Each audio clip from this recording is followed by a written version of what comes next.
Okay,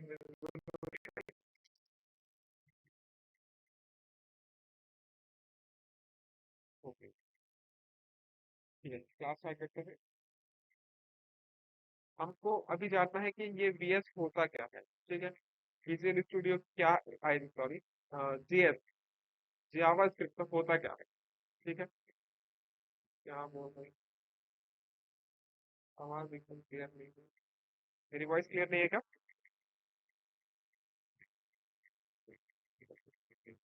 clear. Wait a second.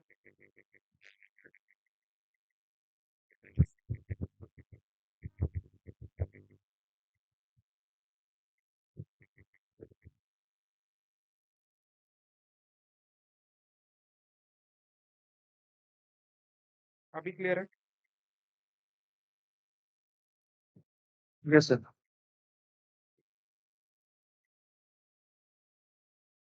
अभी clear आ रही है सबको? Yes sir. ओके, ठीक है। अब हम लोग यहाँ देखते हैं कि हमको जानना है कि जेएस होता क्या है। सबसे पहले जेएस का इंट्रोडक्शन ले लेते हैं। अपना हमने VS visual studio code open किया, ये हमारा कोड एडिटर है, सबको पता ही है। विजुअल स्टूडियो कोड सब जान चुके होंगे अच्छे से, क्या है, हम लोग इससे क्या वर्क करने वाले हैं, क्लियर है। इसमें हम लोगों को क्या करना है, सबसे पहले हमको एक न्यू फोल्डर क्रिएट करना है। क्या बनाना है, एक न्यू फोल्डर। न्यू फोल्डर को बनाने का क्या तरीका होगा, विजुअल स्टूडियो का मैं न्यू प्रोजेक्ट ओपन करूंगा। इस प्रोजेक्ट में मैं जाने के बाद यहाँ बनाऊंगा एक न्यू फोल्डर। अब न्यू फोल्डर कैसे बनाते हैं हम लोग, पहले तो यहाँ हम एक न्यू फाइल क्रिएट कर लेते हैं। किस टाइप की फाइल होगी, वो मेरी टेक्स्ट फाइल। उस फाइल को मैं सेव करूंगा। कहाँ सेव करना है मुझको, पहले मैंने कंट्रोल एस प्रेस किया। कंट्रोल एस प्रेस करने के बाद मैंने बोला कि मेरे पास इस पीसी के अंदर जाओ, और इस पीसी में मेरे सी ड्राइव में अंदर जाने के बाद मेरे पास एक फोल्डर क्रिएट करो। कंट्रोल शिफ्ट प्लस एन में प्रेस करूंगा, या आप राइट क्लिक करके भी न्यू फोल्डर क्रिएट कर सकते हैं। यहाँ राइट क्लिक करो और किसी भी ब्लैंक स्पेस पे राइट क्लिक करो, न्यू के ऑप्शन पे जाओ और यहाँ पे फोल्डर के ऑप्शन पे जाओगे तो न्यू फोल्डर क्रिएट हो जाएगा आपका। यहाँ पर मैंने न्यू फोल्डर बनाया। अब इसमें फोल्डर को मैं नाम दे दूंगा JS online, online JS batch, online JS batch. मैंने इस नाम का एक अपना फोल्डर बनाया। अब इस फोल्डर के अंदर ही मैं अपनी सारी फाइल्स बना रहा हूँ। कैसी फाइल्स बनाऊंगा, मैंने इस फाइल को यहाँ सेव करूंगा। मैं किस नाम से, मैंने यहाँ बनाया इसमें index dot H T M L नाम से मैंने अपनी फाइल को सेव किया। Index dot H T M L, अपनी फाइल को सेव किया। आप देख सकते हो मेरे पास index dot H T M L की फाइल आ चुकी है। अब इसके ही अंदर मैं अपने एच टी एम एल का बॉयलर प्लेट कोड लिखता हूँ। कोड लिखने का शॉर्टकट है एक्सक्लेमेशन साइन, आपने जैसे लगाओगे और आपके पास ये बॉयलर प्लेट कोड इसका एच टी एम एल का लिखकर आ जाएगा। आपने एंटर प्रेस किया, पूरा कोड आपके सामने होगा। अब इसमें हमको जानना है कि हमारी जेएस वर्क करेगी कैसे। सबसे पहले जानते हैं कि जेएस का काम है क्या हमारे ब्राउजर में।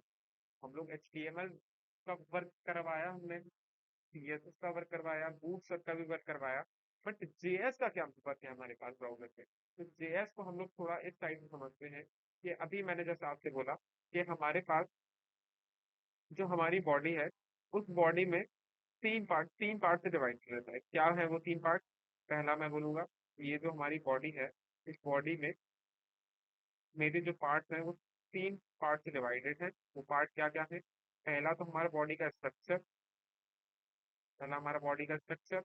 अब ये स्ट्रक्चर को बनाने के लिए मान के चलते हैं, ये जो स्ट्रक्चर है हमारा, वो स्ट्रक्चर बनाने के लिए हम लोग यूज कर रहे हैं HTML का, ठीक है।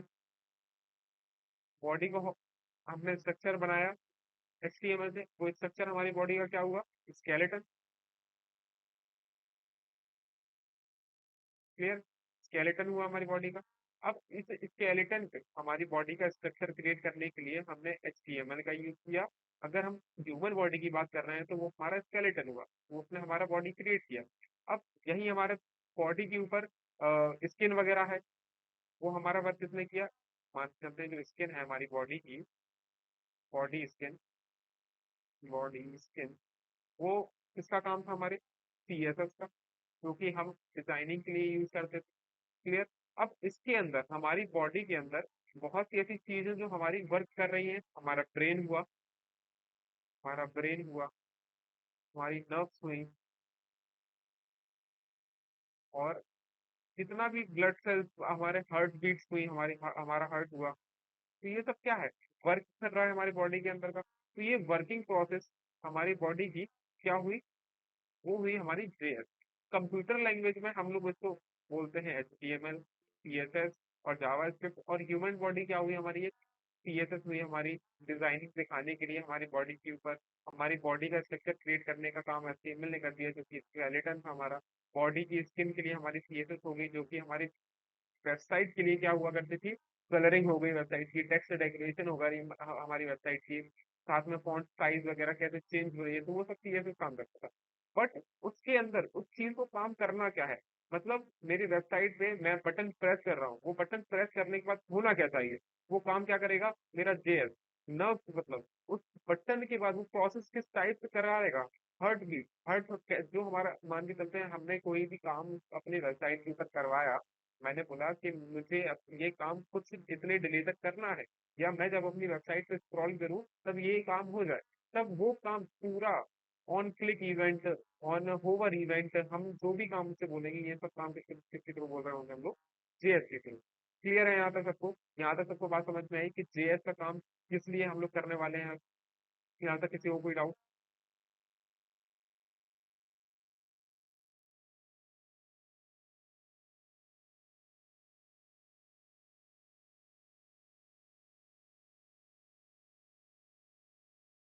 क्लियर है सबको?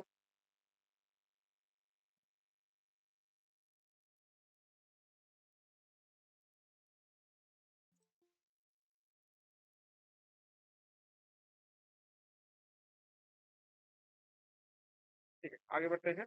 तो अब पहले ये जानते हैं कि हमारे ब्राउजर पे जावास्क्रिप्ट वर्क करती कैसे है। तो ये ध्यान रखना आप सब कि जावास्क्रिप्ट रन करने के लिए हमारे पास हमारी जावास्क्रिप्ट डायरेक्ट हमारे ब्राउजर पे रन कभी नहीं करती है। अगर मैं इस पेज को रन कराऊं और इसमें लिखूं मैं, ठीक है, H1 लगा के, मैंने इसमें एक H1 लगाया और इसमें मैंने लिखा हेलो कोडर्स, हेलो कोडर्स, और मैं इस पेज को रन कराऊं अगर, तो मेरे पास, ओके, फोल्डर ओपन, अगर आपके पास कुछ इस टाइप से आता है लिखकर open a folder for a work from, तो ये याद रखना आप लोग कि आपके पास यहाँ पे ये फाइल वाले ऑप्शन पे क्लिक करोगे, अगर यहाँ पे ऐसा शो कर रहा है ओपन फोल्डर वाला सेक्शन, तो यहाँ पर आप पहले जाओ ओपन फोल्डर पे, जहाँ पर भी आपने फाइल सेव की है। आपने कहाँ फाइल सेव की थी, मैंने आपकी फाइल सेव की थी ड्राइव के अंदर, ऑनलाइन जेएस करके, फाइल ऑनलाइन जेएस बैच करके सिलेक्ट करोगे आप फोल्डर को, तो अब ये फाइल आपकी यहाँ पे शो करने लग जाएगी index.html वाली, यहाँ क्लिक करो। और अब जब आप गो लाइव पे क्लिक करने जाओगे तो आपकी फाइल रन कर जाएगी। थोड़ा सा वेट करना, गो लाइव का ऑप्शन अभी आ जाएगा नीचे, ये आ गया गो लाइव का ऑप्शन। गो लाइव के ऑप्शन को मैंने जैसे ही क्लिक किया, ये मेरे पास हेलो फोल्डर यहाँ पे लिख कर आ गया। क्लियर है? अभी तक तो ये हमारा हमने जो काम कर रहे थे HTML के थ्रू वही हो रहा है यहाँ पे, ना ही मैंने CSS का यहाँ पे यूज किया है, ना ही JS का यहाँ यूज किया है। अब JS का यूज हम करेंगे कैसे, ठीक है, देख लेते हैं। इस JS को वर्क कराने के लिए हम लोग अपने हेड के अंदर भी लिख सकते हैं, बॉडी के अंदर भी JS लिख सकते हैं। मैं बॉडी के अंदर ही सबसे लास्ट में JS लगाऊंगा, मैंने स्क्रिप्ट टैग लगाया। अच्छा, ये स्क्रिप्ट क्या है सर, तो ये स्क्रिप्ट हमारी बॉडी में, आई मीन वेबसाइट के ऊपर हम लोग जो वर्क करते हैं, ये हमारा क्या हुआ एक, अच्छा ये बताइए कि जेएस हमारी क्या है, प्रोग्रामिंग लैंग्वेज है या स्ट्रक्चर लैंग्वेज है, स्ट्रक्चर की लैंग्वेज है?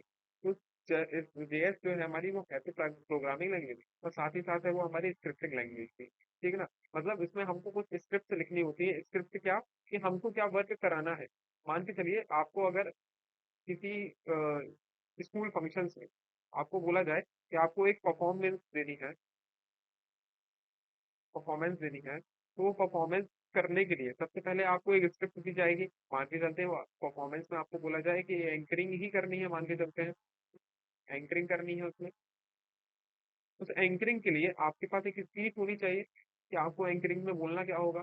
वो स्पीच के लिए आपको क्या, पहले से आप स्क्रिप्ट तैयार करके लेके जाओगे कि नहीं लेके जाओगे? वो स्पीच जो आप पहले से तैयार करके लेके जा रहे हो, उसके लिए आपको एक स्क्रिप्ट लिखनी पड़ेगी। क्या रहेगी वो स्क्रिप्ट, कि आपको स्टेज पे जाके बोलना क्या है, या किसी के सामने वो जो आप एंकरिंग कर रहे हो वो कैसे परफॉर्म करोगे? तो सबसे पहले तो जो परफॉर्मेंस है, परफॉर्मेंस क्या है आपकी एंकरिंग है। अगर आपको एंकरिंग करनी है तो एंकरिंग में आपको कुछ स्पीच करनी पड़ेगी। अगर वो स्पीच कर रहे हो तो वो आप स्क्रिप्ट करोगे, तो स्क्रिप्ट उसकी बना के लेके जाओगे पहले से ही। तो वो स्क्रिप्ट जो आप बना रहे हो वो आपके बाय डिफॉल्ट आपके मन में होता है कि हाँ हमको ये काम करना है उधर जाके। तो वही सेम एज इट इज यहाँ समझो कि ये जो काम हमको कराना होता है हमारे HTML फाइल को या CSS में कुछ भी चेंजमेंट करानी होती है, वो पहले ही हम लोग स्क्रिप्ट रखते हैं। आई मीन हमको जो भी काम कराना होता है वो हम लोग स्क्रिप्ट के फॉर्म में लिखते हैं। ठीक है, आई थिंक क्लियर हुआ होगा सबको। अब मैं यहाँ लिखता हूँ, मान के चलते हैं यहाँ पे मैंने यहाँ पे लिखा कंसोल डॉट लॉग, और इसमें मैंने लिखा हेलो कोड।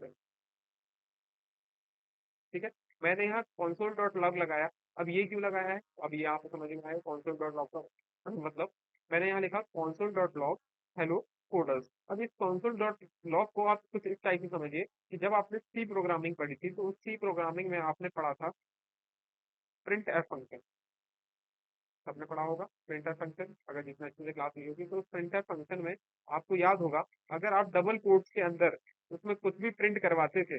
अगर मैंने यहाँ लिखा है hello coder, print F function के अंदर, अगर जिसको भी याद हो, अगर जिसने भी अच्छी से क्लास ली होगी तो उसको पता होगा, प्रिंट एफ फंक्शन का यूज करते थे हम लोग सी प्रोग्रामिंग में। और डबल कोट्स के अंदर हम लोग कुछ भी उसमें प्रिंट करवाते थे तो वो एज इट इज का एज इट इज हमारा प्रिंट हो जाता था। तो वही सेम काम मैंने भी यहाँ किया है, बस उस प्रिंट एफ की जगह हमारे पास आया है console डॉट लॉग। अब इस console डॉट लॉग का काम है क्या, देख लेते हैं कि हमारे ब्राउजर पे क्या ये हेलो कोडर शो कर रहा है।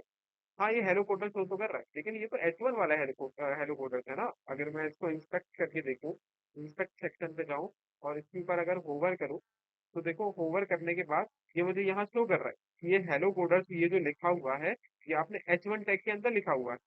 देख सकते हो आप लोग H1 टैग के अंदर ही है ये मेरा हेलो कोडर्स। बट मुझे ये हेलो कोडर्स देखना है जो कि मैंने लिखा हुआ है console डॉट लॉग के अंदर। अभी console डॉट लॉग के अंदर मैंने ये जो हेलो कोडर्स लिखा हुआ है ये मुझे मेरे console पे ही दिख रहा हो। अब ये सर console क्या होता है, तो ये ध्यान रखो आप लोग कि इंस्पेक्ट करने के बाद आप वेबसाइट को इंस्पेक्ट कर सकते हो अपने पर्सपेक्टिव से कि आपने क्या काम कैसे किया हुआ है। उसी इंस्पेक्ट वाले एरिया में आपको एक सेक्शन मिल रहा होता है console का, ये मैं दिख रहा है आपको console। आपने यहाँ टाइप किया, यहाँ पर आपको हेलो कोडर्स लिखा हुआ दिख जाएगा। अब इस हेलो, आप यहाँ पे कुछ भी काम कराओगे, अगर मैंने यहाँ पे लिख दिया, मान के चलते हैं मैंने लिखा एक वेरिएबल बनाया ए, और इस वेरिएबल में मैंने असाइन करा दिया वैल्यू, मान के चलते हैं हेलो। क्लियर, और मैंने ये हेलो के बाद यहाँ पे मैंने इससे बोला कि okay hello is not fine, okay कोई बात नहीं। मैं ठीक है ए के अंदर असाइन करता हूँ 5 को, और फिर मैंने जाके बोला कि ए को प्रिंट कराओ, तो उसने ए को ही प्रिंट कराया, ए के अंदर की वैल्यू को प्रिंट करो। कैसे, अब यहाँ समझ में, मान के चलते हैं कि मेरे पास एक वेरिएबल है ए, इसके अंदर स्टोर है 5। मैंने बोला कि एक मेरे पास वेरिएबल है इसके अंदर स्टोर है 5, और कॉन्सोल डॉट लॉग करो, कॉन्सोल डॉट लॉग, और प्रिंट करा दो ए को। अच्छा, तो यहाँ आउटपुट क्या आना चाहिए, क्या मेरे पास ए की वैल्यू आनी चाहिए या खुद पर खुद ए प्रिंट होकर आ जाएगा। देख लेते हैं एक बार कि मेरे पास पहले तो आया हेलो कोडर, उसके बाद प्रिंट हो गया ए। बट सर ए तो आ गया, ए में तो 5 स्टोर था। तो आपको याद होना चाहिए कि जब जब हम लोग डबल कोट्स का यूज करते हैं, जब जब हम लोग डबल कोट्स का यूज करते हैं, इन डबल कोट्स का आप जहां जहां यूज करोगे वहां वहां इनका मतलब हुआ कि एज इट इज इनके अंदर जो भी वैल्यू है वो सेम प्रिंट हो जाएगी, वो सेम प्रिंट हो जाएगी। अगर मैंने इनके अंदर लिखा है हेलो, तो मुझे आउटपुट में भी मिल रहा होगा मेरा हेलो। आउटपुट में क्या मिलेगा मुझे, मेरा हेलो। क्लियर, अगर मैंने इन डबल कोट्स के अंदर लिखा हुआ है हेलो, तो सेम प्रिंट होगा मेरे पास जो कि मैंने उस डबल कोट्स के अंदर लिखा हुआ है, क्या प्रिंट होकर आएगा मेरे पास हेलो। वही उस जगह अगर मैं इससे जाके बोलूँ कि मेरे पास इस आउटपुट में होना चाहिए without single quote, without double quote, मैं लिखूं कि मुझे प्रिंट करा के दो ए, और ए के अंदर वैल्यू असाइन है 5, या मैंने यहाँ पे लिखा हुआ है हेलो, और हेलो के अंदर मैंने वैल्यू असाइन कर दी है 5, तब मुझे उस केस में ये मुझे प्रिंट करा कर देगा उसकी वैल्यू, हेलो के अंदर की, मतलब वेरिएबल के अंदर की वैल्यू। वेरिएबल के अंदर की वैल्यू, और वैल्यू क्या है वो आउटपुट के लिए, आउटपुट क्या होगा उसका उस टाइम पे, मतलब क्लियर है बात समझ में आई। मतलब डबल कोट के अंदर आप जैसा भी लिखते हो तो वो सेम प्रिंट कर देता है आउटपुट में, क्या आउटपुट होगा उसका, हेलो। अगर इसी हेलो के अंदर असाइन है मेरा 5, तो ये मतलब हेलो क्या हुआ मेरे लिए, वेरिएबल हुआ। उस वेरिएबल का ही वो वैल्यू प्रिंट करा देगा। वैल्यू के वेरिएबल के अंदर क्या वैल्यू है मेरी, 5, और वही आउटपुट हो जाएगा मेरा, आउटपुट क्या हो गया उसका, 5। तो यही एक बार चेक कर लेते हैं, जैसे मैंने यहाँ पे बोला था कि ए के अंदर वैल्यू है मेरी 5, तो ए के अंदर उसमें वैल्यू 5 तो असाइन कर दी, बट मैंने यहाँ जाके बोला है डबल कोट्स के अंदर ए लिखकर के ए को प्रिंट करा दो। जब वो प्रिंट यहाँ पर आएगा कंसोल पे, तो वो यहाँ ये चेक करेगा कि यहाँ पे प्रिंट किसको कराना था, उसने ए को प्रिंट करा दिया।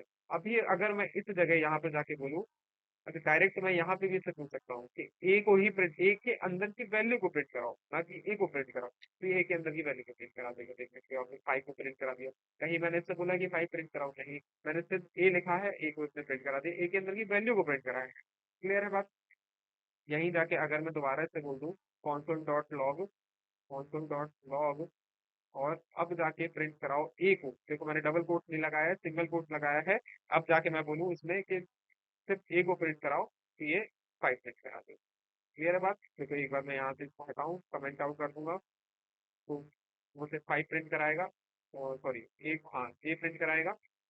और अब मैं इसको कमेंट आउट से हटा दूँ, और अब मैं रन कराऊँ, तो ये मेरा क्या आया, हेलीकॉप्टर, ये प्रिंट हुआ, क्योंकि मैं पहले मैंने हेलो कोड रख दिया, फिर ए के अंदर वैल्यू असाइन C5, लेकिन पहले मैंने ए को ही प्रिंट कराया है, तो पहले मेरे पास ए आया प्रिंट होता हुआ, फिर मैंने उसको प्रिंट कराया है ए के अंदर की वैल्यू को विदाउट डबल कोड, तो उसने क्या प्रिंट कराया है मुझे, 5।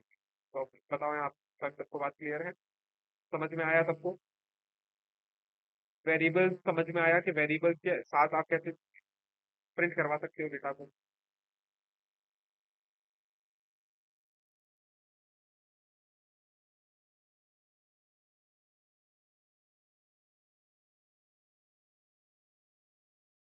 हाँ यहाँ वाला कौन सा लोग है, अगर अलर्ट करेंगे तो ऊपर से पॉपअप, हाँ वो भी मैं बताऊंगा, थोड़ा वेट कर लो। अब एक बार में ही सब बता दूं क्या, थोड़ा वेट तो कर लो। को पता है, सबको तो नहीं पता है ये चीज।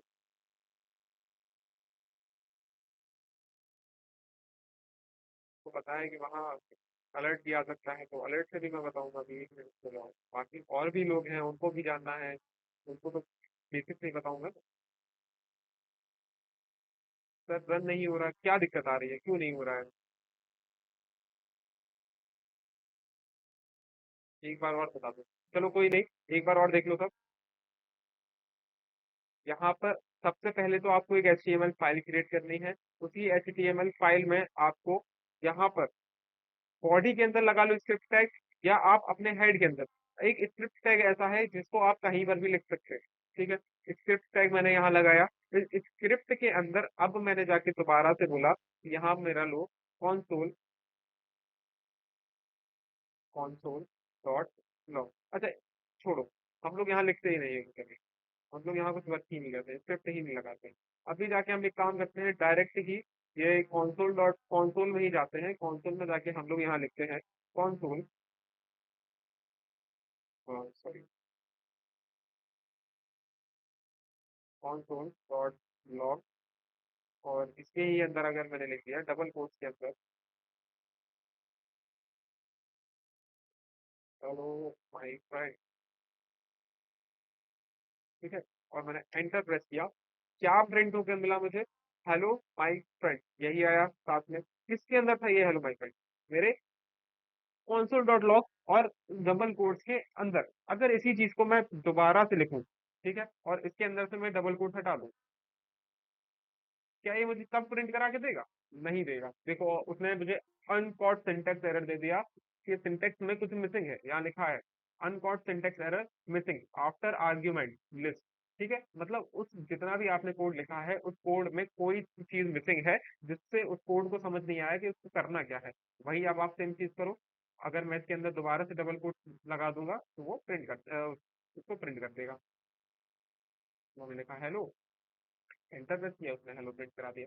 बट अब आप बोलोगे सर आप कंसोल पे डायरेक्ट कोडिंग कर सकते हैं क्या? क्या कंसोल पे हम लोग डायरेक्ट कुछ भी कोड करके प्रिंट करवा सकते हैं क्या? तो नहीं, ऐसा नहीं कर सकते।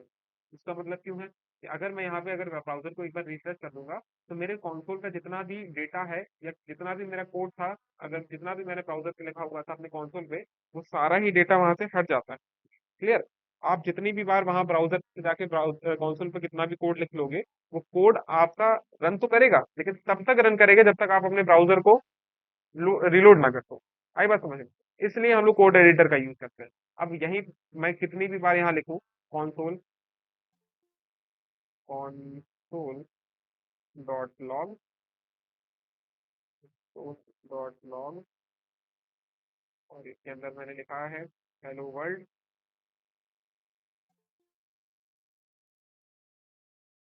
एंटर प्रेस किया, कहीं गलती होगी, अच्छा मैंने यहाँ लास्ट में वो नहीं लगाया डबल, डबल कोट एंटर, तो मुझे हेलो वर्ल्ड तो मिला। लेकिन अगर मैं अपने ब्राउजर पे यहाँ जाके रिफ्रेश कर दूं, तो मेरे ब्राउजर पे से ये सारा ही कोड हट जाएगा। देख सकते हो आप लोग, सारा कोड चला गया।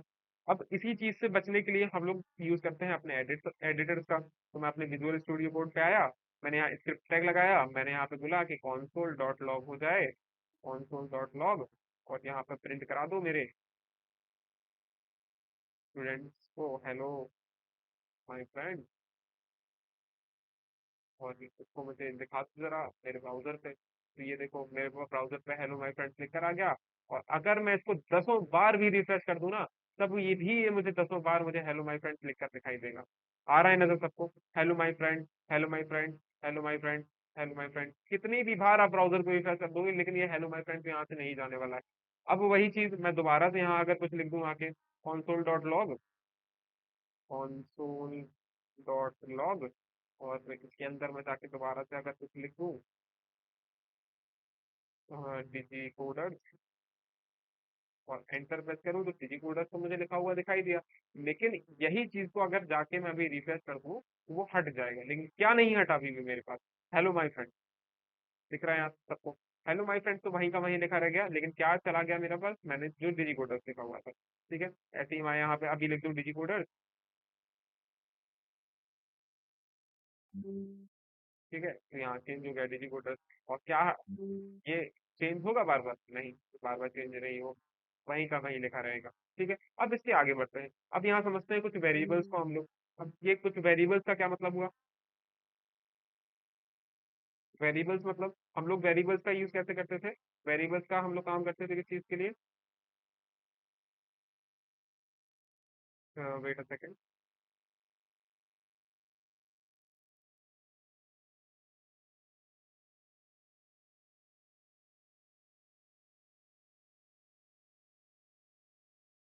क्लास के बाहर चला जाएगा।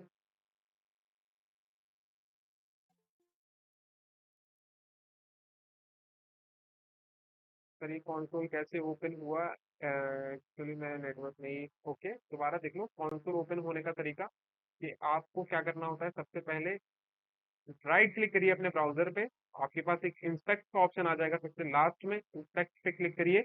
उस इंस्पेक्ट में आप एलिमेंट्स के सेक्शन पे आ रहे होगे बाय डिफॉल्ट, उसके जस्ट बगल में ही कंसोल का ऑप्शन होता है, कंसोल पे क्लिक करिए, आप कंसोल के सेक्शन पे आ जाओगे। यहाँ आप दोबारा देखो, मैं कंसोल पे आया, लेकिन मेरा डिजीकोडर वहाँ अभी भी लिखा हुआ है ना? अगर मैं इस ब्राउजर को कट कर दूं, और कट करने के बाद मैं इस कोड को दोबारा से रन कराऊं, मैंने इस कोड को दोबारा से रन कराया, और दोबारा से रन करने के बाद भी मेरे कंसोल पर मेरा डिजी कोडर दिख रहा है अभी। क्लियर है? अब यहाँ जानते हैं हम कुछ अपने वेरिएबल्स को। वेरिएबल्स क्या है? मैंने आपको सी में भी बताया है कि वेरिएबल्स होते हैं हमारे, वेरिएबल्स डेटा को वेरी करने के लिए, मतलब किसी चीज को स्टोर कराने के लिए। मैंने यहाँ पे एक वेरिएबल बनाया है ए नाम से। अच्छा, हम लोगों ने कुछ डेटा टाइप्स भी पढ़े हुए हैं सी प्रोग्रामिंग में, कुछ डेटा टाइप्स पढ़े हुए हैं जो कि हमारे होते हैं, लाइक कितने टाइप के डेटा टाइप होते हैं हमारे? इंटीजर टाइप होता था एक, कैरेट टाइप होता था, बूलियन होता था, सॉरी बूलियन उसमें तो नहीं होता था, इसमें फ्लोट होता था, और आई थिंक डबल होता था। ठीक है ना? तो इतने टाइप के हमारे कुछ डेटा टाइप्स हुआ करते थे। जो सी प्रोग्रामिंग में हमने सीखे हैं। तो ऐसे ही फिर सर हम लोग सी प्रोग्रामिंग में तो कुछ इस टाइप से लिखते थे कि इंटीजर वेरिएबल चाहिए हमको, इंटीजर वेरिएबल ए चाहिए, उसके अंदर हम लोग वैल्यू असाइन किया करते थे। तो हमको इसमें भी ऐसा ही करना होगा क्या? तो नहीं, हमको इसमें ऐसा नहीं करना होता। ठीक है, हमको इसमें नहीं बताना होता है बार बार कि हमारा जो डेटा टाइप है, क्या वो इंटीजर है, क्या वो कैरेक्टर है, क्या वो फ्लोट है, या वो डबल है। हमको इसमें ऐसा कुछ भी नहीं बताना होता। हम लोग डायरेक्ट ही इसको ऐसे लिख सकते हैं कि मेरा जो वेरिएबल है ए, इसके अंदर वैल्यू असाइन है 5। मैंने डायरेक्ट ही उसको बताया कि मेरे पास एक कैरेक्टर वेरिएबल, एक वेरिएबल है जिसके अंदर वैल्यू असाइन है ए।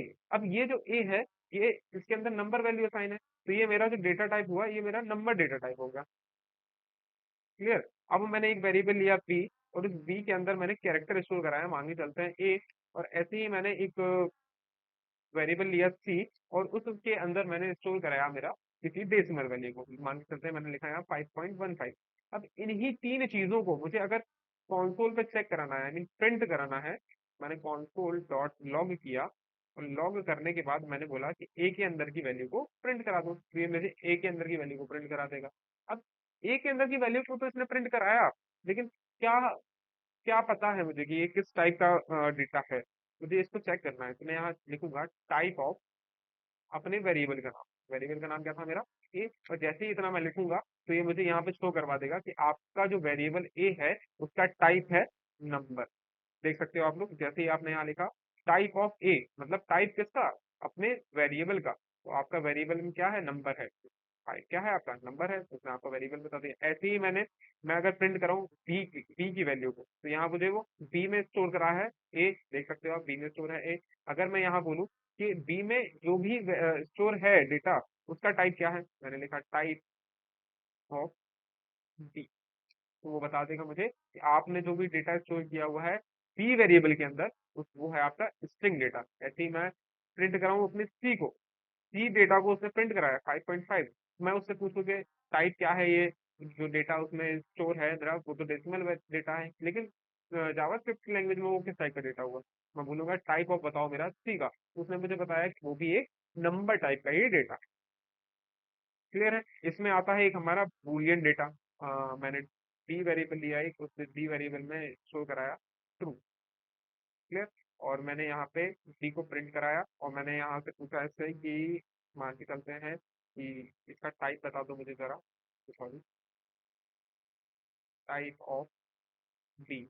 तो इसने मुझे बताया कि जो आपने बूलियन, आपने जो डी वेरिएबल लिया है, उसके अंदर आपका जो डेटा टाइप है, वो बूलियन टाइप का डेटा टाइप है। अब बूलियन टाइप का डेटा टाइप क्या होता है? या तो वो ट्रू होगा, या तो वो फॉल्स होगा। तो क्या क्या मिला मुझे? मेरे पास होता है स्ट्रिंग डेटा टाइप, नंबर मैंने बता ही दिया है, और एक हो गया आपके पास बूलियन डेटा टाइप। तो ये सब आपके प्रिमिटिव डेटा टाइप्स हो गए हैं, जो कि आपने अपनी क्लासेस में भी पढ़ा होगा। ठीक है, जो फर्स्ट ईयर में होगा आई थिंक उसने पढ़ा होगा, सेकंड ईयर वालों ने तो पढ़ा ही पढ़ा होगा, फर्स्ट ईयर वालों ने अगर नहीं भी पढ़ा है तो उनके लिए बेटर है। जिसने पढ़ा है उसके लिए बहुत अच्छी बात है, उसने पढ़ा है, और जिसने नहीं पढ़ा है तो उसका यहाँ पे भी ये कॉन्सेप्ट क्लियर हो गया कि नंबर्स डेटा टाइप होते हैं आपके पास, स्ट्रिंग डेटा टाइप होता है, और बूलियन डेटा टाइप होता है। अब इन सबका काम अलग अलग, हमने इसमें जाना था इंटीजर डेटा टाइप, उसको ही चेंज हो गया, यहाँ हो गया नंबर डेटा टाइप। हमने जाना था कैरेक्टर, बस कैरेक्टर में सिर्फ कैरेक्टर वैल्यूज ही आती थी, बट स्ट्रिंग में आपका क्या है, कैरेक्टर में सिर्फ सिंगल कैरेक्टर आता था। यहाँ पर आप पूरा नाम भी स्टोर करवा सकते हो, मैं अगर पूरा नाम लिख दूं अपना, तो मेरा पूरा नाम आ जाएगा। मैं बोलूँ कि मुझे बी का बताओ कि बी में क्या स्कोर है, तो बी में बता देगा, वो मेरा नाम स्कोर है। अगर मैं इसको यहाँ पे ये हटा दूँ सिंगल कोड, वो मुझे बता देगा यहाँ पे कि बी में क्या स्कोर है। अच्छा अच्छा, नहीं मुझे वो लगाना ही पड़ेगा single code. Okay, character value के मुझे मुझे सिंगल कोड लगाना पड़ेगा। क्लियर? यहाँ तक सबको सब समझ में आया? सबको सब समझ में आ रहा है?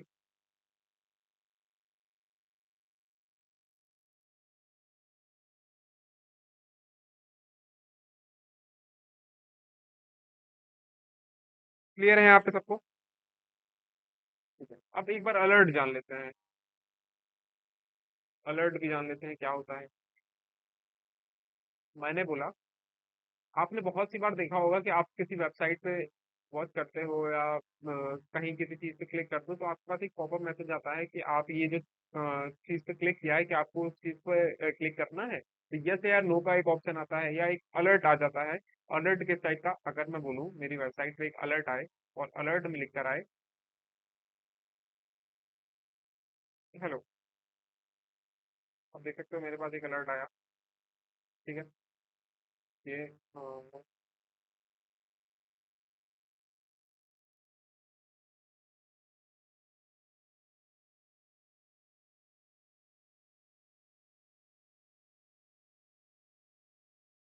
ये आया मेरे पास एक अलर्ट, और अलर्ट में लेकर आया मेरे पास हेलो।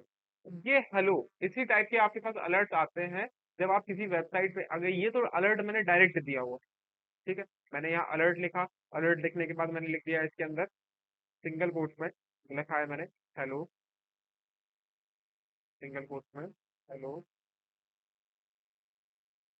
कोडर्स।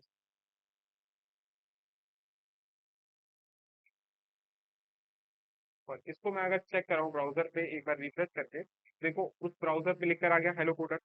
ठीक है। मतलब आप किसी वेबसाइट को विजिट कर रहे हो, ये तो डायरेक्ट ही आया है, बट कहीं कहीं क्लिकेबल भी आता है। अभी जब आप सीखते चलोगे तो आप सीखने की प्रोसेस में भी आ जाओगे, जब आप जान जाओगे कि अलर्ट क्रिएट कैसे करते हैं। इसके थ्रू भी आप अलर्ट क्रिएट कर सकते हैं, ठीक है ना। तो ये अलर्ट में आ गया, आप मल्टीपल उस अलर्ट में कोई मैसेज भी डाल सकते हो, जैसे दिस इज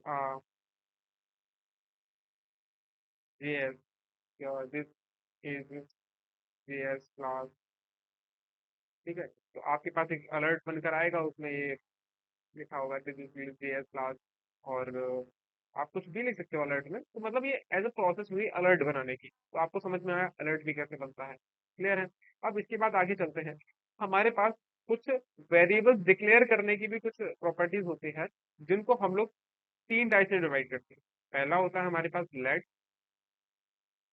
पहला होता है हमारे पास लेट, दूसरा होता है वेर, तीसरा होता है हमारे पास कॉन्स्टेंट। ठीक है। ये तीन होती है हमारे पास वेरिएबल डिक्लेयर करने की प्रॉपर्टी। क्या क्या होती है ये लेट वेर और कांस्टेंट, अब ये भी समझ लेते हैं। अब ये लेट वेर और कांस्टेंट का यहाँ काम होता है, मेन तीन काम है। मतलब हम लोग वेर से भी एक वेरिएबल डिक्लेयर कर सकते हैं। मान के चलते हैं मैंने एक ब्लॉक ऑफ कोड में लिखा है वेर, वेर मैंने लिया और उसमें असाइन कर दिया वेरिएबल ए। मैंने लिया एक लेट, और उसके अंदर मैंने एक वेरिएबल लिया और उसके अंदर असाइन कर दिया अपना वेरिएबल के वैल्यू को। और सेम ऐसे ही मैंने यहाँ पे लिया है कांस्टेंट, और मैंने उसके अंदर में वेरिएबल लिया है ए, और उसके अंदर मैंने वैल्यू असाइन किया है, और वो भी है मेरा 5। अब यहाँ चेक कर लेते हैं एक बार, सबसे मैं वैल्यू चेंज कर दूंगा एक बार। ओके, मैंने यहाँ सबकी वैल्यू चेंज कर दिया है। अब मैं अपने इंस्ट्रक्ट पे जाऊँ एक बार, कॉन्सोल पे जाऊँ और मैं बोलूँ कि ए की वैल्यू को प्रिंट कराओ जरा। तो क्या उसने प्रिंट कराया? नहीं कराया। क्यों नहीं कराया? क्योंकि उस ए को पता ही नहीं कि उसकी मेन वैल्यू है क्या। ए के अंदर 25 भी है, ए के अंदर 30 भी है, ए के अंदर 25 भी है। बट इस 25 को अगर मुझे जानना है कि मैं इसको प्रिंट करवाऊं कैसे, तो मुझे इसको सिंगल ब्लॉक ऑफ कोड में रखना पड़ेगा। सिंगल ब्लॉक ऑफ कोड का मतलब मैं यहाँ पे अगर लिखूं, मैंने एक करली ब्रैकेट लगाया और मैंने इसके अंदर लिखा लेट, मेरे पास ए है, उस ए के अंदर 5 है, और अब जाके मैं ए को प्रिंट कराऊं तो प्रिंट हो जाना चाहिए था।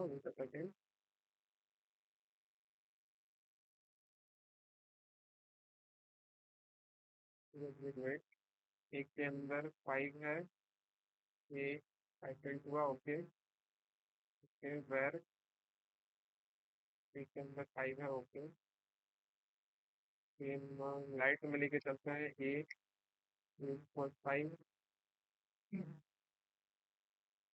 Okay, B, okay. मैंने यहाँ एक वेरिएबल बनाया, मैंने एक ए वेरिएबल बनाया, इसके अंदर मैंने बोला है कि मेरे पास ए में वैल्यू असाइन है 4। अब मैं इसको प्रिंट कराऊंगा तो ए के अंदर की वैल्यू यहाँ पे प्रिंट होकर मिली मुझे। ऐसे ही हम लोग क्या करते हैं, यहाँ पे यूज करते हैं एक और चीज का, जिसको हम लोग बोलते हैं लेट।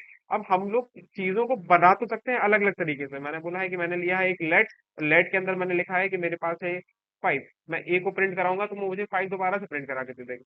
बट ये जो हमारा काम करता है, अगर मैंने बोला है कि लेट है हमारे पास ए, मान के चलते हैं हमारे पास एक ए वेरिएबल है, उसके अंदर 5 स्टोर है, बट इसके साथ ही साथ मैं इस ए वाले वेरिएबल को दोबारा से कॉल नहीं कर सकता हूँ। दोबारा से कॉल करने का इन द सेंस, मतलब अगर मैं इसके नीचे ही दोबारा से एक और वेरिएबल बनाऊंगा तो मैं इस ए को मैं दोबारा से कॉल नहीं कर पाऊंगा। देख सकते हो आप, उसने एरर दे दिया है कि ए आपका यहाँ पर भी है, एक आपका यहाँ पर भी है। तो अलग से कॉल करने के लिए मुझे इसको अलग से एक ब्लॉक ऑफ कोड में लिखना होता है। मतलब अगर मैं इस ब्लॉक ऑफ कोड में मैं इसको कॉल करूंगा, लेट ए इक्वल, देखो अब उसने कोई भी एरर नहीं दिया यहाँ पे, और ए इक्वल 6 मैं यहाँ लिख दूं तो कोई भी एरर नहीं।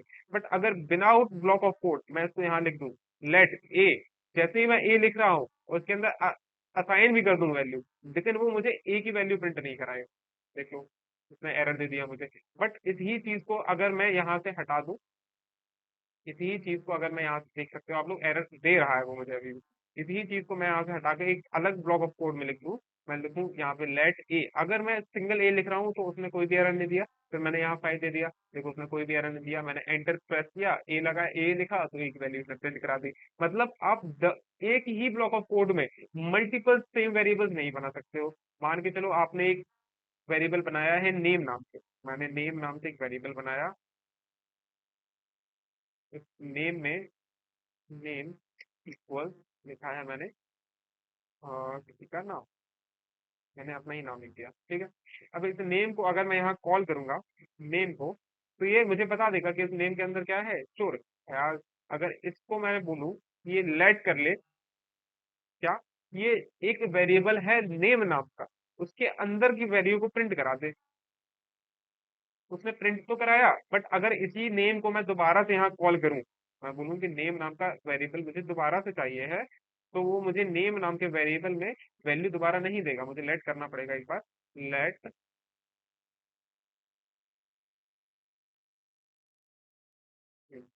लेट नेम, देखो उसमें एरर दिया मुझे दोबारा से, tab name equal double quote tab, तो वो मुझे नहीं सेव करने देगा। मैं इसके अंदर कोई और भी नाम ले लूं, मैं अगर इसके अंदर राहुल भी ले लूं तो मुझे सेव ही नहीं करने देगा। मतलब सेम ब्लॉक ऑफ कोड में, मतलब सिंगल ब्लॉक ऑफ कोड में सेम नाम के वेरिएबल सेव नहीं हो सकते हैं। अगर उसकी ही जगह मैं यहाँ पे वेर ले लूं,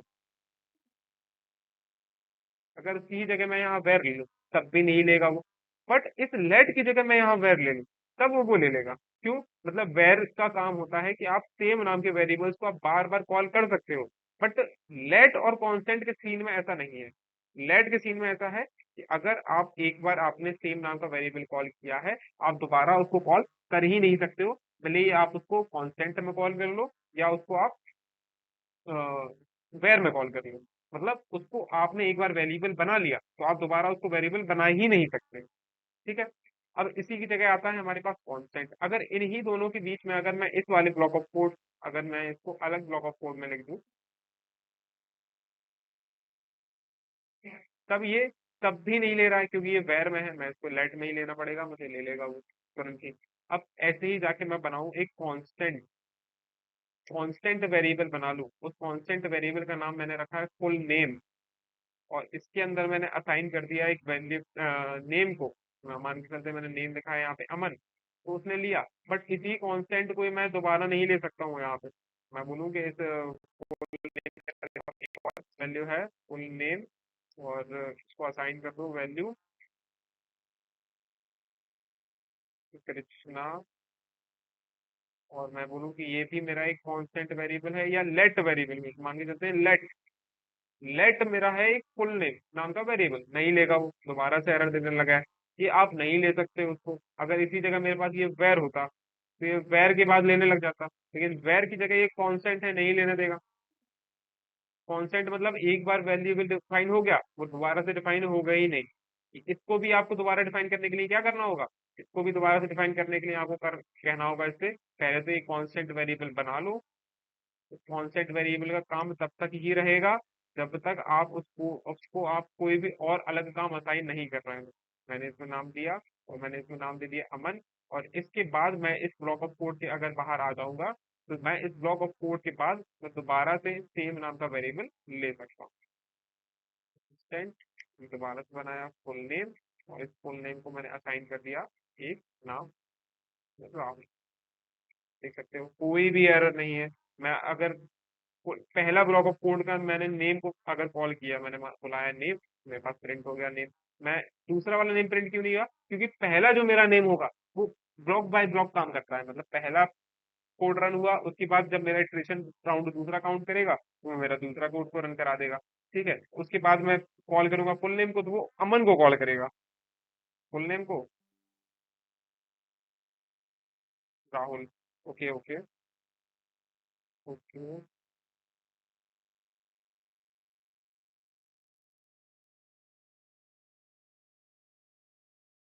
हाँ, मतलब ये ब्लॉक ऑफ कोड मैंने सही तरीके से बना नहीं रखा है, तो उसके अंदर की कोड को वो रन नहीं करा रहा है अभी। ठीक है, जब मैं अच्छे से कोड बनाना सिखाऊंगा आपको तो उसमें समझ में आएगा कि ब्लॉक ऑफ कोड बनते कैसे हैं, डिक्लेरेशन होता कैसे है।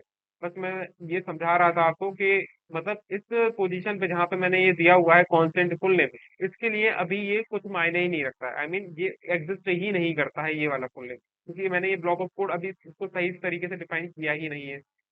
उसके लिए अभी ये वाला कांस्टेंट नाम, मतलब ये जो फुल नेम लिखा हुआ है राहुल, यही एग्जिस्ट करता है। अगर इसकी जगह मैं यहाँ ले लूँ कांस्टेंट दोबारा से फुल नेम, तो देखो एरर दे देगा। दिया उसने नहीं लेगा वो, इसके अलावा कोई और नाम नहीं लिखा, अनुराग नहीं ले रहा है। इसके अलावा अगर मैं इसको किसी भी वेरिएबल में चेंज करना चाहूँ, मैंने लिया वेर, नहीं लेगा वो, एरर दे रहा है। मैंने इसको लिया लेट, फिर भी नहीं लेगा। मतलब मुझे सेम नाम के वेरिएबल्स को मैं दोबारा से डिक्लेयर कर ही नहीं सकता हूँ अगर मैंने उसको कांस्टेंट या लेट के फॉर्म में दिया होगा। आप किसको बार बार डिक्लेयर कर सकते हो? अगर आपने वेर में दिया होगा। अगर आप उसको वेर में दे दोगे, वेर में देने के बाद आपने लिखा उसमें यार इसके लिए डबल कोट्स लगाने होंगे। ओके,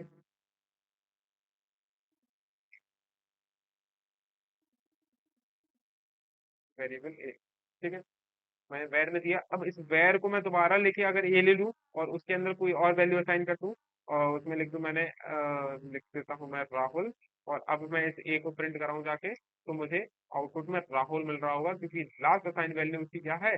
राहुल है। पहले, अच्छा एक और बात समझते हैं पहले। मान के चलते हैं मेरे पास एक वेरिएबल था, यहाँ से मान के चलते हैं मेरे पास एक वेरिएबल है ए। इस ए के अंदर पहले स्टोर थी वैल्यू जो कि है 5। इस ए में अगर मुझे कुछ और वैल्यू को सेव करना होगा तो ये जो मेरा पुराना डेटा है वो हट जाएगा। जो पहला पुराना वाला जो डेटा है मेरा वो डिलीट हो जाएगा बाय डिफॉल्ट। मतलब इस 5 की जगह मुझे अगर असाइन करना है 6 को, तो ऐसे ही मेरे इस ए के अंदर से पहले ये डिलीट कर देगा 5 को। डिलीट किया 5 को तो ये 6 जाके असाइन हो जाएगा ऑटोमेटिकली इस ए के अंदर। मतलब बात समझो, अगर मैंने इस ए को 2 बार कॉल किया है, जैसे मैंने इस जगह मैंने कॉल किया है, ए को मैंने कॉल किया था पहले, अयाज नाम दिया उसमें, फिर ए को कॉल किया दिया मैंने उसको राहुल नाम दे दिया। ऐसे ही अगर मैं इसको मल्टीपल टाइम्स देता चला जाऊंगा तो क्या होगा?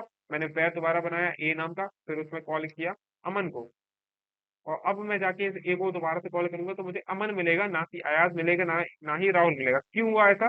कि वो पिछले का पिछला डेटा डिलीट कर देता है। अगर मैंने अयाज के बाद राहुल लिखा था तो उसने अयाज को डिलीट कर दिया, मतलब उसके लिए अयाज एग्जिस्ट करता ही नहीं है। ऐसे ही मैंने जब मैंने अमन लिखा तो उसके लिए राहुल और अयाज एग्जिस्ट करता ही नहीं है, उसके लिए एग्जिस्ट करता है सिर्फ अमन। मतलब वो पिछला डेटा अपने वेरिएबल में से, स्टोर में से हटा देता है, और बाकी जो लास्ट डेटा उसके पास बचता है वो उसको प्रिंट करवा देता है। आई बात समझ में? यहाँ तक सबको सब समझ में आया?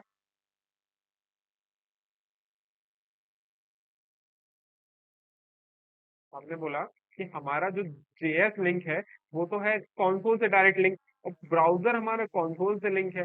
जब कंसोल से हमारा ब्राउजर लिंक है तो कंसोल पे ही जेएस रन करती है, तो मतलब ब्राउजर पे हमारा डायरेक्ट इनडायरेक्टली ब्राउजर पे हमारा जेएस रन कर जाती है। अब ऐसे ही अब हम जो एचटीएमएल फाइल रन करवाते हैं तो वो तो हमारी लिंक हो जाती है ब्राउजर से जाके, ब्राउजर से जाके हमारी एचटीएमएल फाइल लिंक हो जाती है। अब इस ब्राउजर और एचटीएमएल के कनेक्शन पे हमको जेएस जो रन करानी होती है उसका इनडायरेक्टली कनेक्शन हमको कराना होता है कंसोल से।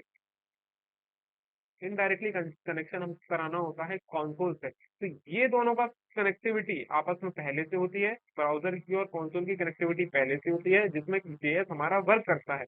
एचटीएमएल फाइल हमारी डायरेक्ट ब्राउजर पर रन कर जाती है, तो उसी कनेक्टिविटी से हमारा जेएस और एचटीएमएल फाइल आपस में वर्क कर जाती है। मतलब एचटीएमएल हमारी जो स्क्रिप्ट लैंग्वेज है, स्क्रिप्ट हम लोग लिखते हैं एचटीएमएल में, वो इनडायरेक्टली लिंक तो हो जाती है डायरेक्ट जाके कंसोल से, इनडायरेक्टली जाके लिंक हो जाती है कंसोल से। कंसोल हमारा लिंक रहता है ब्राउजर से, और जो भी हम लोग काम कराना चाहते हैं ब्राउजर पे, वो हमको हमारे एचटीएमएल के अंदर होते हुए दिख जाता है। क्लियर है बात?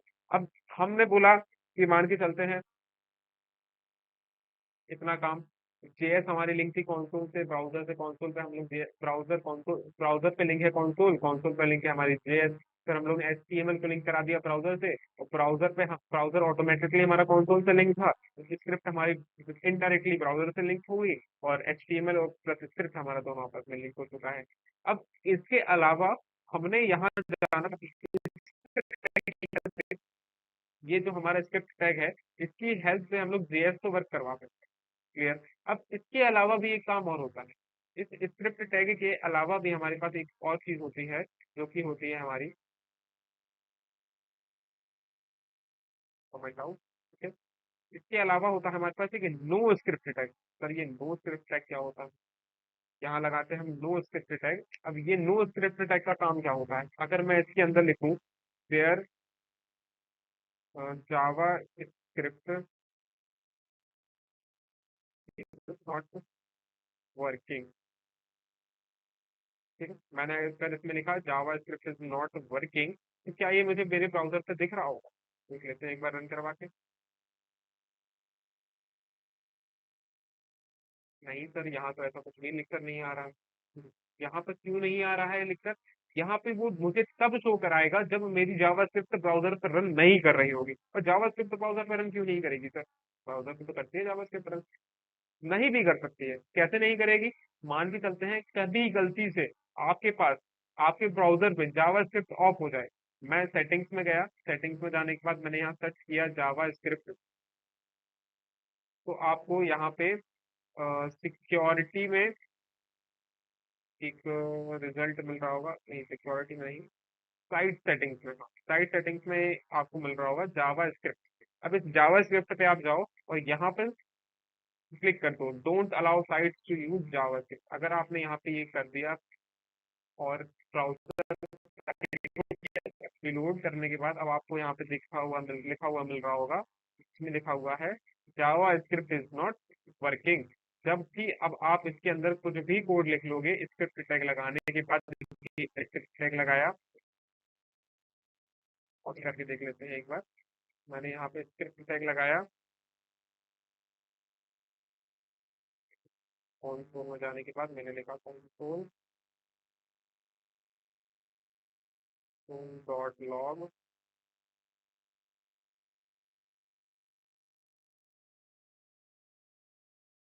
डबल कोट के अंदर हेलो, एंटर प्रेस किया। यहाँ कंसोल पे तो वर्क किया, लेकिन ब्राउजर पे वर्क नहीं किया। ब्राउजर पे वर्क किया, ब्राउजर के ऊपर मेरी जावा स्क्रिप्ट वर्क तब करती है, कब? क्योंकि कंसोल पे तो वर्क कर जाती है जावास्क्रिप्ट, लेकिन ब्राउजर पे वो इनडायरेक्टली वर्क करती है, किसकी हेल्प से? कंसोल की हेल्प से। ठीक है, लेकिन ब्राउजर पे तो मैंने जावास्क्रिप्ट ऑफ कर दी है, तो ब्राउजर पे तो जावास्क्रिप्ट नहीं चलने वाली, लेकिन मेरे कंसोल पे तो जावास्क्रिप्ट रन कर रही होगी। आई बात समझ में? मतलब कंसोल पे ही आपकी जावास्क्रिप्ट वर्क करती है, ब्राउजर पे तो इनडायरेक्टली कनेक्शन है उसका, किसके साथ? डायरेक्टली कनेक्शन तो है कंसोल पे, ब्राउजर का किससे? कंसोल पे। जब जावास्क्रिप्ट यहाँ वर्क करेगी तो ब्राउजर पे भी वो शो कर जाएगा हमको। अब मैं इसको जाके यहाँ से साइट कैन यूज जावास्क्रिप्ट कर दूं, यहाँ पे जाके फिर से रिलोड कर दूं, तो ये जावास्क्रिप्ट इज नॉट वर्किंग यहाँ से गायब हो जाएगा। लेकिन बट मेरा जो जैसे मेरा काम था यहाँ पे नॉर्मली जो हो रहा था, वो होता रहेगा यहाँ पे। क्लियर है बात?